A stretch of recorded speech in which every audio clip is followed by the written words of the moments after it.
में कर्म संन्यास का वर्णन है। सकनो तीह यह सोलु प्राग शरीर विमोक्षणात् काम क्रोधोद्भवम वेगम सयुक्ता सुखी नर। भगवान ने ये मनुष्य के अंदर एक ऐसी क्षमता दिया है कि ये शरीर रहते हुए नरक के जो तीन दरवाजे हैं, काम क्रोध और लोभ, इन तीनों से बचने का अगर किसी के पास उपाय है तो केवल मनुष्य के पास नहीं। और भगवान ने इसलिए काम को और लोभ को एक साथ रखा हुआ है कि जब जीवन में अगर हमारे लोभ आ जाता है तो व्यक्ति को क्या काम करना चाहिए क्या नहीं करना चाहिए ध्यान नहीं रखता। बस उसकी दृष्टि रहती है कि मेरे को किस प्रकार से मेरी इच्छा पूर्ति हो, और इसलिए वो चोरी करने लगता है, दूसरों को झूठ बोल करके और उसको ठगने लगता है।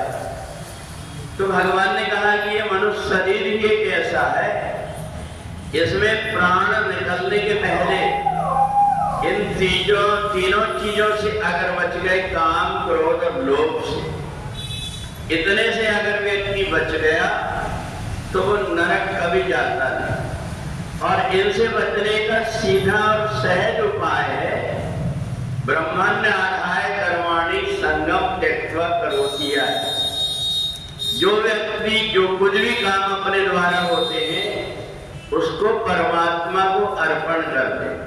जब धीरे धीरे वो परमात्मा को अर्पण करने की आदत बन जाएगी तो जब कोई ऐसा काम करेगा जो काम नहीं करना चाहिए तो वो पहले सोचेगा कि मैं ये काम करूं कि ना करूं, क्योंकि ये काम के विषय में जाके मेरे को परमात्मा को बताना है कि ये मैं तुम्हें अर्पण कर रहा हूं। तो इसलिए वो पहले सोचता है मैं परमात्मा के सामने जाऊंगा, वहां जाकर के अगर कोई व्यक्ति छोटा सिक्का देता है परमात्मा उसकी तरफ देखने लगता है ये क्या दे रहा है। तो इसी प्रकार से अगर कोई व्यक्ति छोटा काम करता है तो परमात्मा उसकी तरफ देखने लगते ही व्यक्ति समझ जाता है कि ये काम मेरे को नहीं करना था, क्योंकि मैं तो हर काम को परमात्मा को अर्पण कर रहा हूं। ऐसा मान करके उसको संकोच हो जाता है।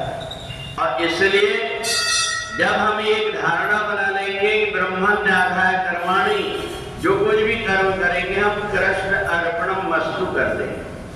अब हमारे पास कोई प्रकार के जब कर्म नहीं बचेंगे तो हम कर्म से अलग होकर के संन्यास अर्थात उस कर्म से न्यास होकर के अलग हो जाते हैं, और फिर हमें कर्मों के बंधन में बंधा हुआ दूसरा जन्म नहीं मिलता।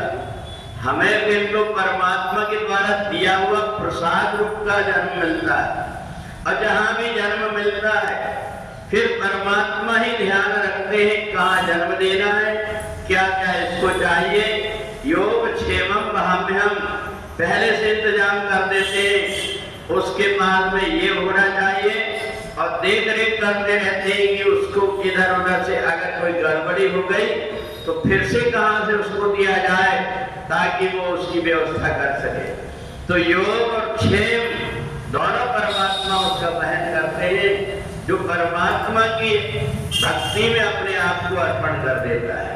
और इसलिए हम जो कुछ भी कर्म करते हैं शरीर के द्वारा, इन कर्मों को हम परमात्मा को अर्पण करने की आदत बना लें तो शरीर रहते हुए प्राण त्यागने के पहले हमारा खाता जिसमें कर्म और दुष्कर्म रहते हैं ये सब समाप्त हो जाता है।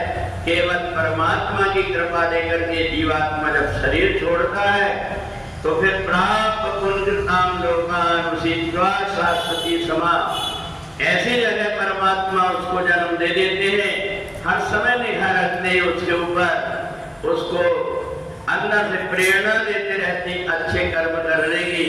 तो इसलिए जो शरीर रहते हुए अपने आप को साध लेता है, ये तीन ही रास्ते हैं, काम क्रोध और लोभ। ये सबके अंदर है, परंतु किसी के सिर पर चढ़ करके बैठे हुए हैं और किसी ने अपनी मुट्ठी में इनको बांध करके रखा हुआ है। तो इसलिए जिसके सिर पर चढ़े हुए हैं वो इनके वशीभूत होकर के उल्टे सीधे कर्म कर देता है, और जिसने इनको अपनी मुट्ठी में बंद करके रखा है, जब जहां जितनी आवश्यकता रहती है उसका उपयोग करके और उस कर्म से अलग हो जाता है।